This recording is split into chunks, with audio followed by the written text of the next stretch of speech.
Welcome to the Black Doctors Talk podcast. I am Dr. Sharon H. Porter, host for this episode and member of the Black Doctoral Network. Today, I'm joined by Dr. Wendell Scanterbury, the owner of XarisCounseling. Welcome to Black Doctors Talk podcast, Dr. Scanterbury. Thank you so much, Dr. Porter. It's such a pleasure to be here. I really appreciate the opportunity. Absolutely. I would love for you to first start out just by telling our viewers and listeners a little about your background. Where does it all begin for you? Wow, yeah, that's quite an interesting journey. So I was born and raised in the Caribbean on the twin island of Trinidad and Tobago, and so spent most of my youth there.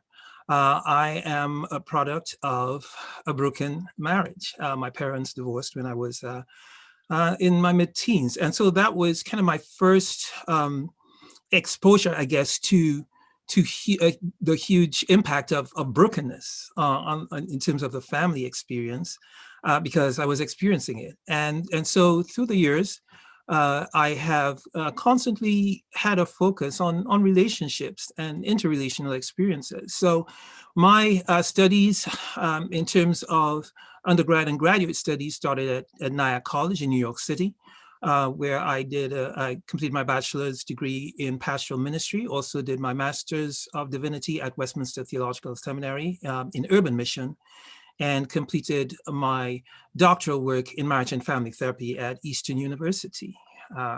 Again, I've also been for several years in the realm of cancer. So I have been caring for patients as well as their families as they walk through the journey of cancer, just trying to navigate the emotional and psychological impact of such a diagnosis. Wow, that's an amazing background. Thank you for sharing that. So, as the owner of XarisCounseling LLC, you assist others in addressing life challenges. That could be grief counseling, relationship counseling, cancer patients, as you just mentioned. How difficult is all of this because of you are taking on so many burdens of others? Talk to us a little bit about how that affects you. Yeah, that's such an important and interesting and valid question. So thank you for asking.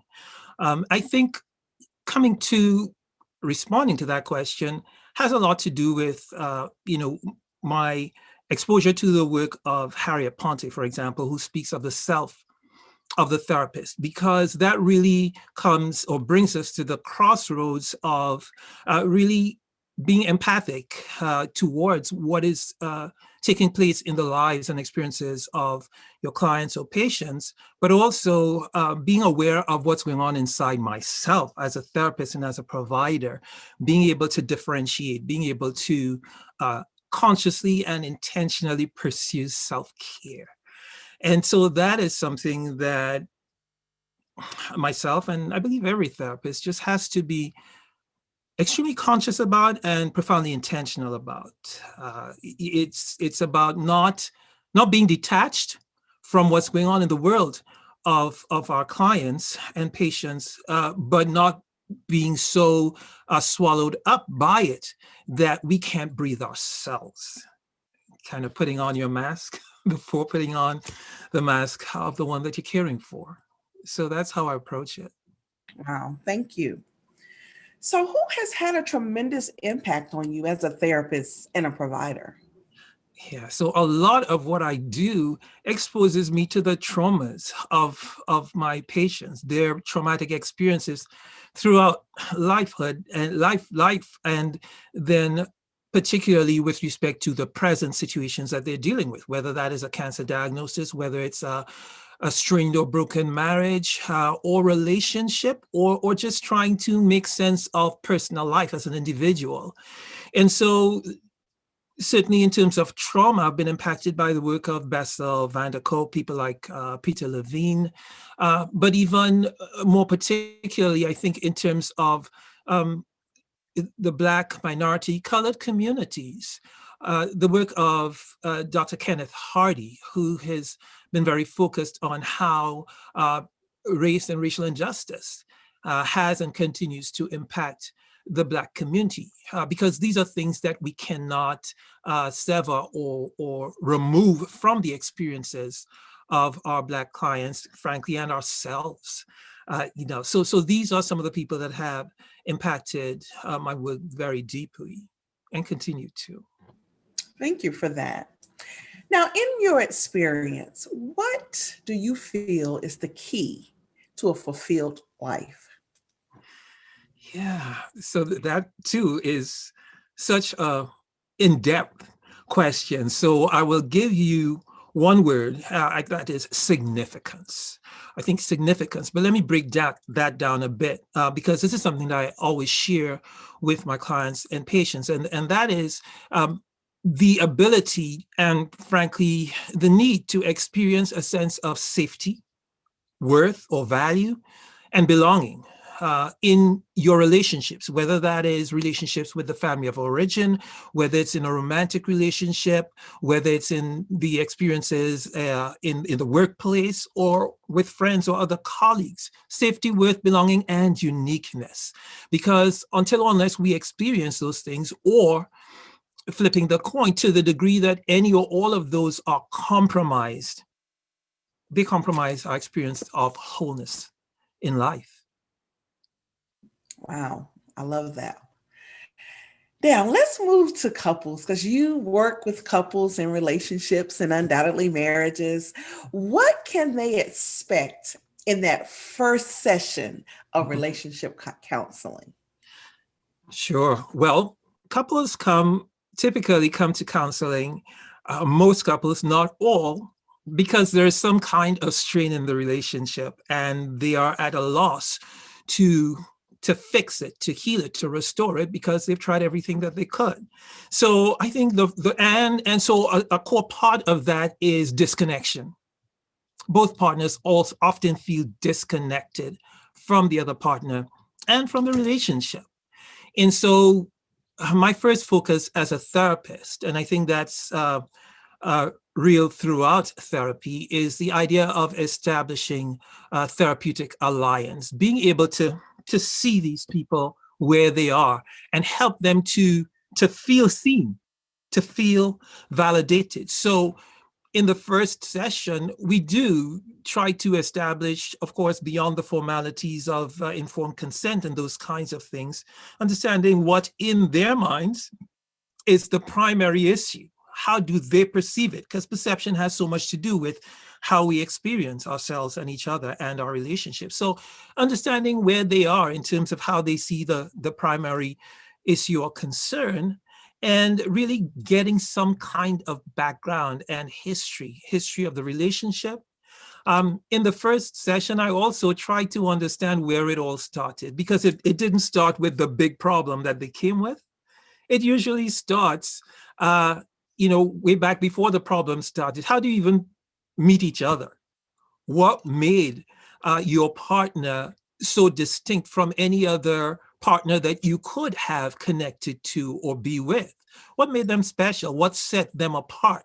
Because it's important to kind of remember, or to create some kind of reminder that the person that you're struggling with right now, that you're feeling disconnected from, you didn't always feel disconnected from them. There was a time where there were very real things that connected you and made you feel safe, worth, desired by them. And so where was that? When was that?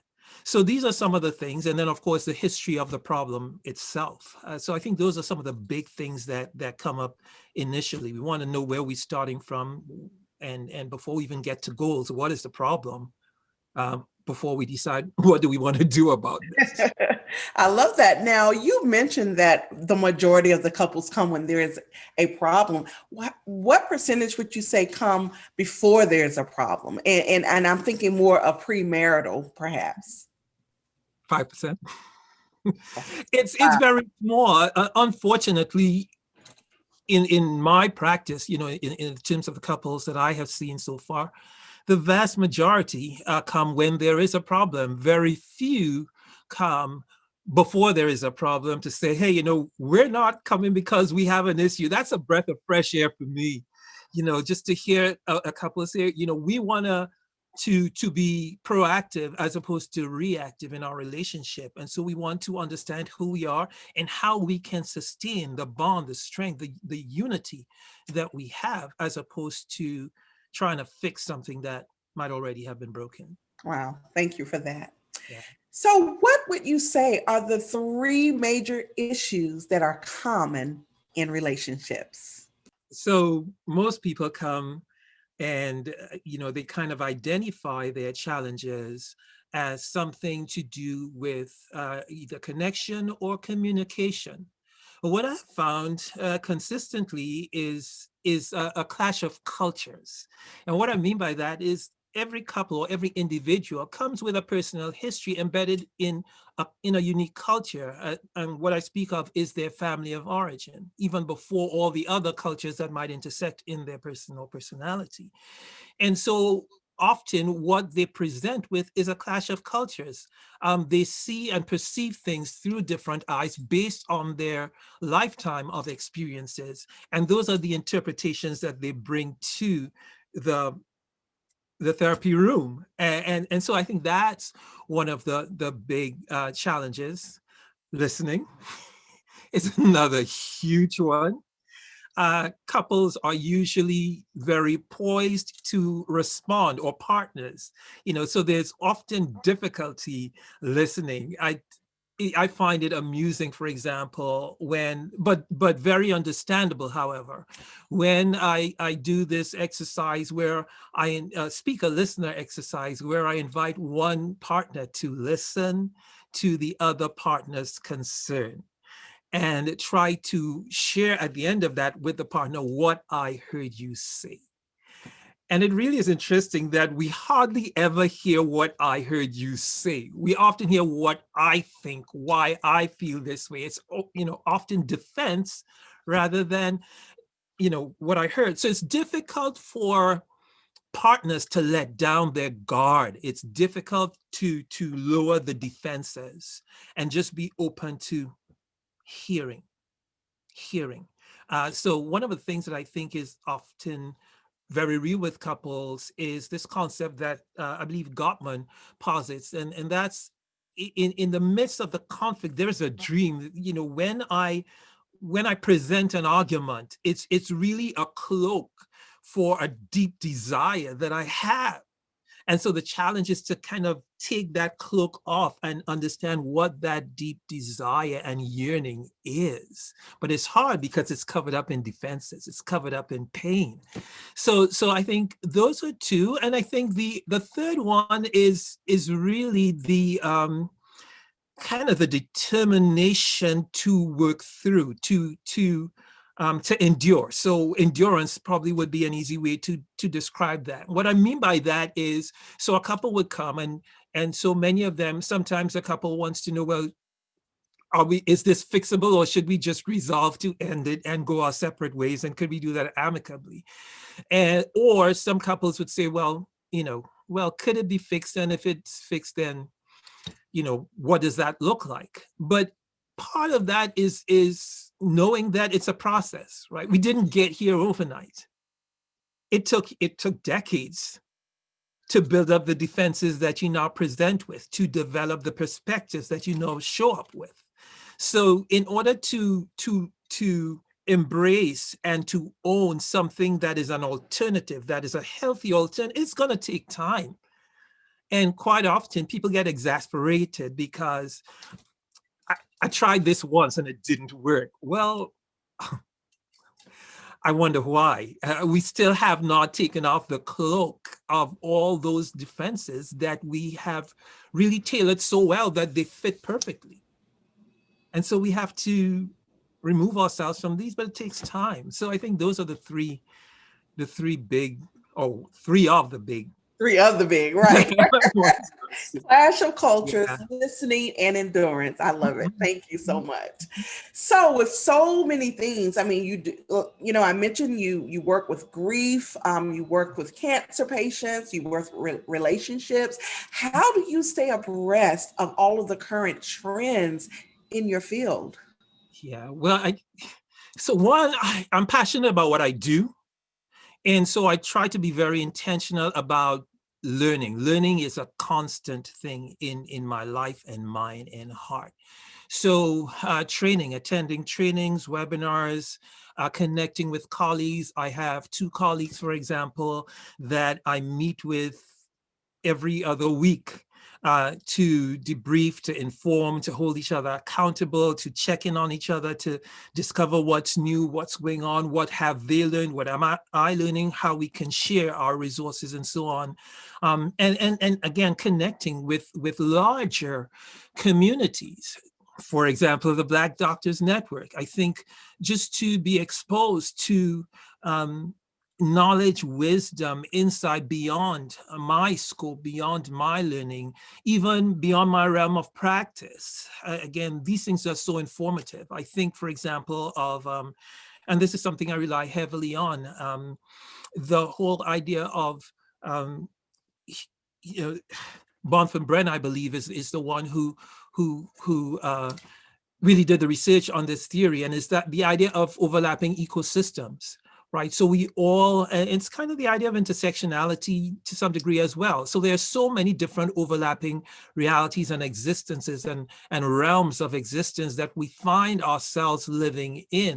And so it becomes important to understand more of these because they all impact who we are, how we show up, how we experience each other, and also the kind of care that we provide for those that we teach or provide therapy for, or whatever our practice is. So for me, it's important to expose myself and to voraciously seek to continue learning.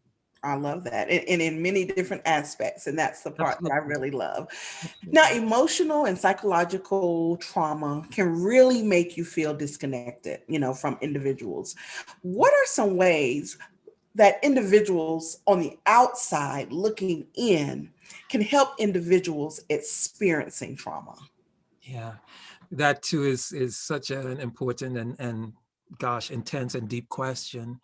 I think it's really easy to miss the big picture when we look at or experience other people. We kind of see the trees and we miss the forest quite often.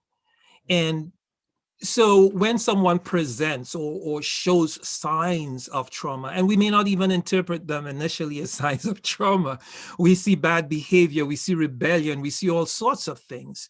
And it's important, I think, to ask the question, what happened? These things don't come out of nowhere.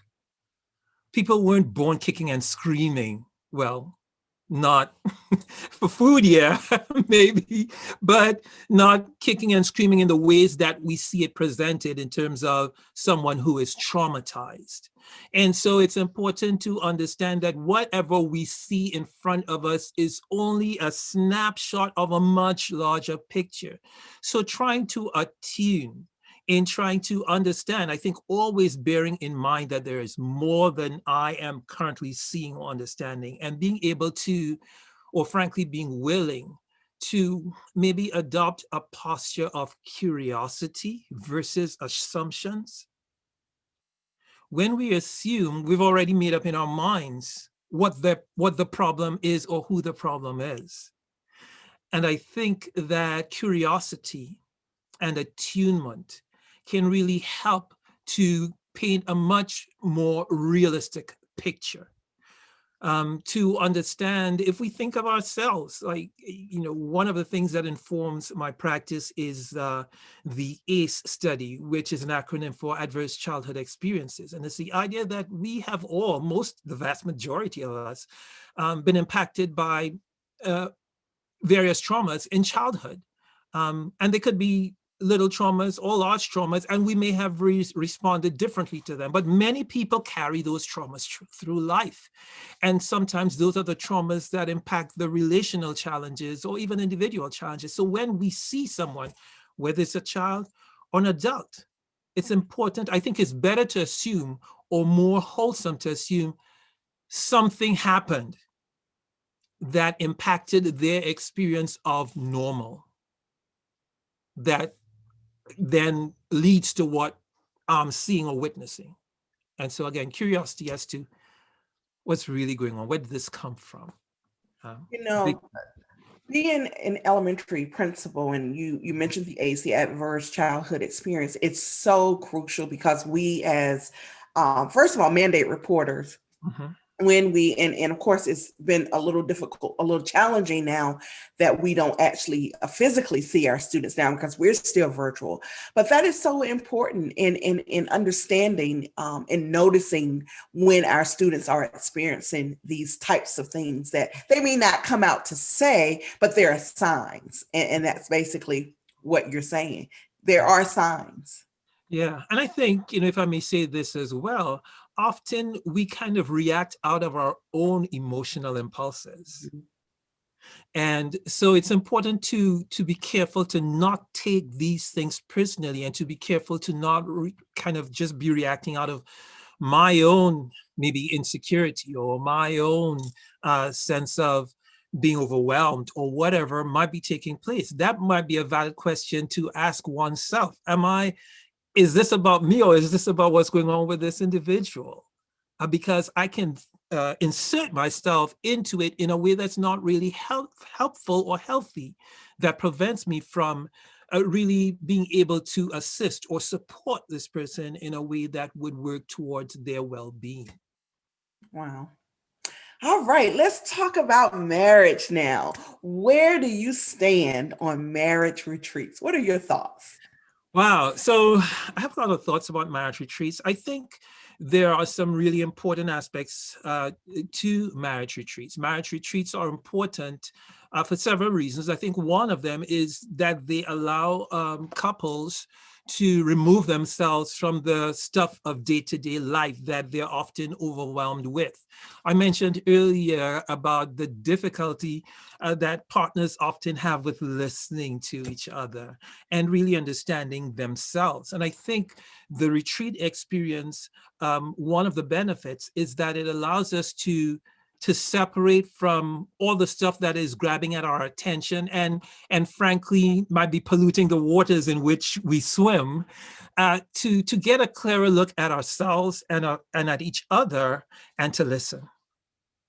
But to also, I think there is a level of validation, because when you're in a marriage retreat, then you're there quite often with other couples. And it's really important to know and to understand that we're not alone in terms of the challenges we might be facing, maybe in the way that we interpret things, that there are other people who have similar experiences. Quite often, one of the frustrations that appear or that plague couples or individuals is that we feel that happens in cancer as well, but certainly in marriages, I feel like I'm the only one experiencing this. It's very isolating. And even as we speak now, I think this reality is overlaid even further by the pandemic in which we all live. So the couple relationship can even be further strained by, intensified isolation. So a couple's retreat kind of breaks down that wall, allows you to see that there is commonality, because that also contributes often sometimes to people giving up. And I feel like I can't do this anymore. But if I see other people with similar challenges committed to making the effort, that can provide a level of inspiration and energy to give myself more to this relationship and to healing this relationship and myself in the process, as well as my partner. So I think those are some of the important things about retreats. I think also they're simply a launching pad. So it's so important that couples coming out of a retreat don't simply forget about what they learn and what they experience, because those are the things that they now need to kind of implement or insert into their practice of relational life going forward.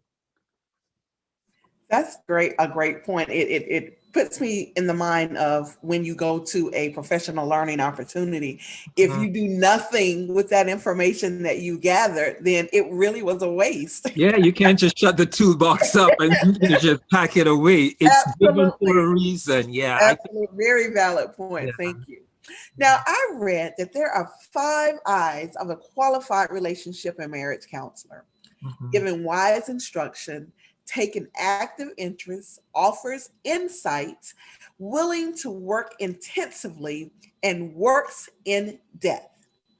Now, my question to you is, which one of these, if any, would you say is most important and why? Yeah, that's really good. Here's my single one that I think is most important is interest. And I'll tell you why I believe that. The first thing and the primary thing, and I think the most important thing that I can do as a therapist is to establish and to nurture a secure therapeutic bond or alliance with my clients. The very things I talked about, providing a sense of safety and worth and belonging. I have to model that so that they can get to see and feel what that looks like, with the goal that they would really begin to implement that with each other. So all the other eyes can only become effective to the degree that this first eye interest. If they don't think that I'm interested in them, then I don't get to introduce any of the others. I don't get to help them to work with or see the importance of any of the others. And so that's why I believe interest is really the critical one, because once I can establish that to them and through their eyes, that I'm interested not only in them as individuals, but in their relationship, then I think it gives me a much more open door to introduce and to really work with all the others. I love that. Absolutely.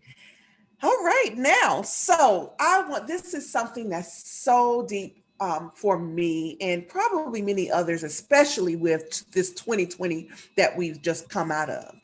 Each person experiences grief very differently. We know that. The journey of grief can be quite painful. And I'm sure all of us can attest to that. How can individuals go through that pain while also experience some form of healing? Right. Yeah. I was just talking about that yesterday, actually. And so thank you for bringing up that question, because so many people, both in my experience of caring for cancer patients and families, and, clients and patients who are dealing with experiential issues, it's valid in all of those contexts. But grief is a wound, first and foremost. It's a profoundly intense wound, particularly if the loss has to do with not simply the loss of a job. Not loss of a job is not simple. That's huge, so it's still a loss. But certainly when it comes to an individual that you are connected to, a parent, a sibling, a spouse, a child, that's a wound that is so deep and so intense. Even the experience of it being inflicted is overwhelming. Sometimes people are profoundly confused. What do I even feel or think or do? And too often we gravitate to bandaging the wound and covering it up by saying all these beautiful things. You'll be all right. They're in a better place. They lived a good life, not knowing that that digs the wound even further and causes more injury quite often. And so I think a huge part of it is to learn to be comfortable with the pain and to be able to start from validating the pain that exists, right? When someone has just experienced a profound loss, regardless of what that loss is, it's important to have that acknowledged and validated. It's important to be able to allow them to feel what they are feeling. When someone is overwhelmed, one of the things I often share with my clients and with my patients is that here's what the reason that you're feeling this pain is because there is love. There's a bond of love that connected you with this person. There is a connection between yourself and the job or whatever was going on. And so if that connection was not there, you won't be feeling this pain. So I think it's so important to start by validating the pain. And the challenge is to kind of learn to become okay with discomfort. to be able to be there. And if all I can say is I am here, or if all I can do is, hold your hand literally or proverbially, just be there to witness, I think witnessing the anguish of the one who is experiencing it it provides more comfort and strength than we often imagine.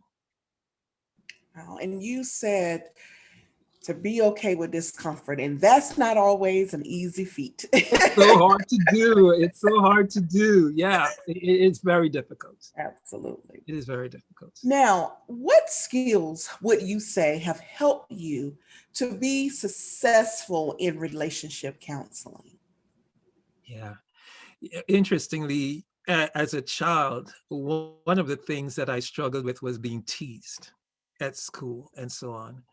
And those experiences always had me thinking, made me very, very probably too self-conscious at times. But they also helped me as I grew into adulthood to be much more conscious about what the other was feeling and experiencing. So it opened an opportunity for me to develop a way to really connect with people's experiences, at least try to be able to understand and appreciate what they might be living through. So I think empathy, just an empathic disposition, is something that I believe I have been blessed to develop over the years and through my experiences. And that's something that is kind of central to doing what I do, the way that I do it.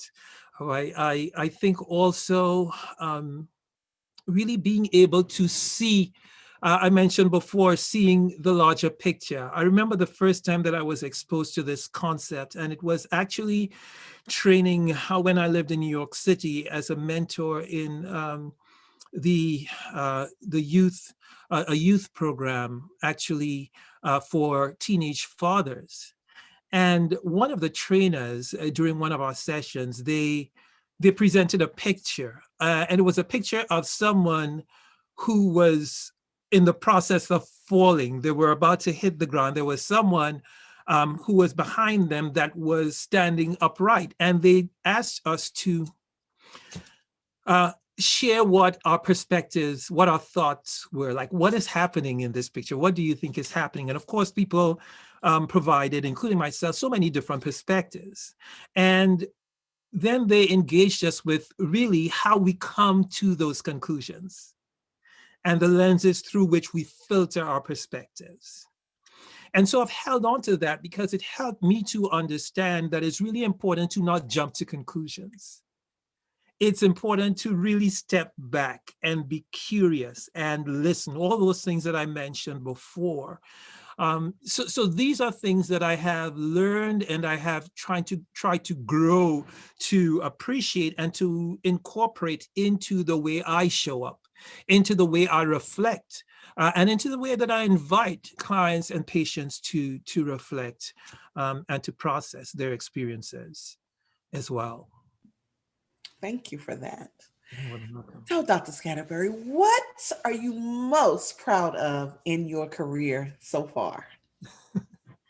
What I'm most proud of? Wow, that's a loaded question, Dr. Porter, but I will tell you that I am most proud of, the ability to connect. I think that is so important. I feel like we live in an age where it's become increasingly difficult to connect because it's become increasingly challenging to see the humanity of the other. And I think that that's something that has really kind of been the geyser that's been just flowing up inside of me. And so it's been very prevalent in everything that I attempt to do, to see the humanity of the other. So I don't know that people would necessarily describe that as an accomplishment, but when I hear a patient or a family or a client expressed that they felt heard and understood, and that their pain was impacted in a positive way simply by experiencing someone who did not dismiss their pain or what might otherwise have been labeled as their dysfunction. To me, that is restorative, that is redemptive. And I don't know that I can truly take all the credit for that. I think of Dr. Cornel West, for example, when he says that I am who I am because somebody loved me. So there's so many experiences that go into who I have become and continue to become. And these are the things that I try to pour in to others. So to see the ripple effect, to see the return when we are gifted to become aware of the way that people are impacted, that to me is what I consider accomplishment. I love it. I Yeah. really do. And so you are so accomplished. I mean, you've gone to great heights. How do you reach your goals? What steps do you take? What's your process? Well, I try to, listening is such a big part of who I am and who I try to be. Even now in my practice, I listen. So for example, one of the things that I find myself observing as I do what we call genograms, for example, just looking at the backgrounds and the life experiences of clients, I see such a distinct difference, for example, between Black and brown clients in terms of their historical experiences and those of my Caucasian or non-Black clients. And there are commonalities that I see on this side and commonalities on this side. In fact, those are things that then trigger me to search. How do I make sense of this?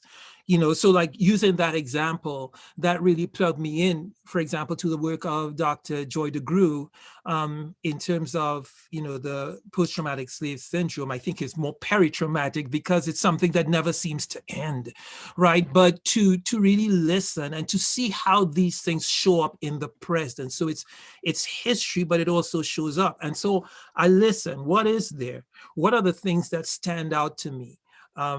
And what do I do about it? Then I search what informs that, what's been written, what is being researched on those things. Is I don't want to reinvent the wheel, but I certainly want to learn from things that have been done.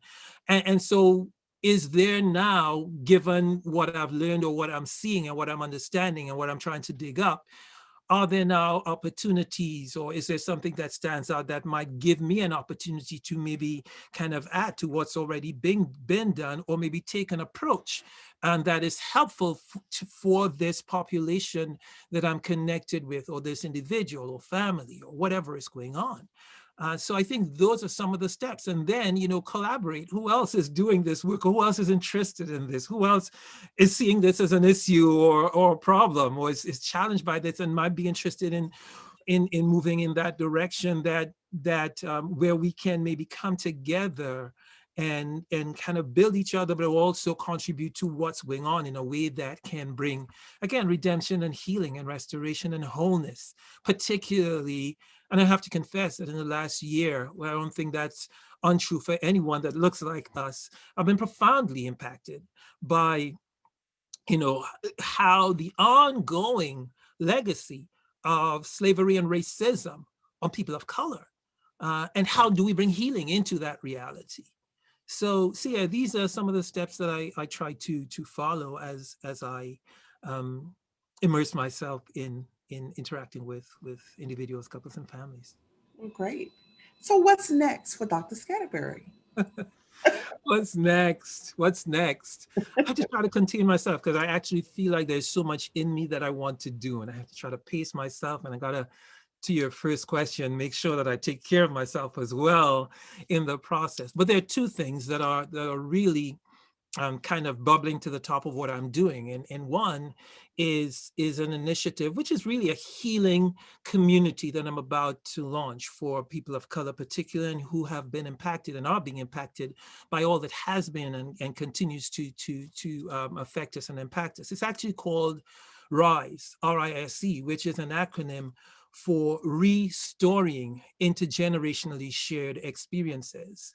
You know, one of the things, for example, that Brian Stevenson, who is really the mind behind the Equal Justice Initiative, and, you know, through Just Mercy, the movie that just came out, he talks about the importance of getting proximate, you know, getting close so that we can really appreciate each other's stories and experiences, but also about changing the narrative. And that's where this comes from. So often we have found ourselves absorbing and kind of reproducing the narratives that cripple and destroy and strain us. And I think it's important to create, and I know that there are many healing communities. So really just to kind of add to that, to create a healing community where we focus on restoring destructive narratives that we have found ourselves either marching to the tune of or internalizing, so that we can really collaborate in terms of the village to really build new stories and new legacies for ourselves. And the other one is, the other initiative that I'm working on is what I call Embrace. And so that is in the realm of grief and bereavement. So over the past year, right, we've been plunged into this whole other world where death is experienced in a way that it has never been experienced before, not only on the scale of it, but in the nature of it. And so it's what I call disconnected grief, right? So you lose loved ones, whether it is to the virus or any other reality or illness, but there is no connection. I can't be there with my loved one. I can't hold their hand. We can't come together as family to mourn. We can't process our grief, our emotions in a way that is embraced, that is validated. And so I feel that there is such a desperate need now to provide that kind of environment, again, where people can be heard, where people can be validated, where we could try to make sense of the trauma of that disconnection in the context of grief, which is already traumatic. You know, so again, those are kind of the two bulbs or the flowering, the opening buds on my tree right now. And both extremely needed. So thank you. Appreciate it. Thank you. So my last question, and how has your affiliation with the Black Doctoral Network enhanced your career? Yeah, thank you for that. You know, I actually stumbled upon the Black Doctors Network, which was kind of surprising. I'm thinking, where was I all this time? Like, how did I not know about this organization, right? I think it's so important to be aligned with a professional organization that resonates with the work that you're doing and trying to do. And I found that in the Black Doctoral Network. I found, like I mentioned before, and I've only been a part of the BDN for the last year or so, or almost a year actually, but just to be exposed to people, one, who look like me, who are doing really valuable work, people who are thinkers, people who are people of substance that are willing to support and build and elevate each other and elevate our communities. I think that that's profoundly unique. Like, you don't find that everywhere. And so I think just being a part of the network, being able to really attend, for example, the last conference, and again, being able to be exposed to the work that so many other Black professionals are doing and scholars are doing, I think it's kind of just like a fountain to drink from. For Yeah. me. That's how it feels. I feel like this is just a refreshing well, and it's nourishing and it's wholesome. And it's a word that I use often, is restorative. It really is. Well, Dr. Scanterbury, this has been a pleasure. I really thank you for joining us today. Please tell our viewers and listeners where they can go to learn more about the work that you do. Sure. Thank you for that opportunity. And so I would love to invite anyone who's interested in who I am, what I do, to visit my website. It's XarisCounseling.com. It's spelled XARIS, counseling caris.com. So Caris starts with an X, and that opens you to my world, my professional world, and the things that I'm seeking to do in support of our community. Thank you. Please be sure to stay connected to the Black Doctoral Network and connect with us on all social media channels. Thank you for joining us today for Black Doctors Talk podcast. I am Dr. Sharon H. Porter, and we hope you will join us again next time. But for now, be sure to like, share, subscribe, and tell a friend.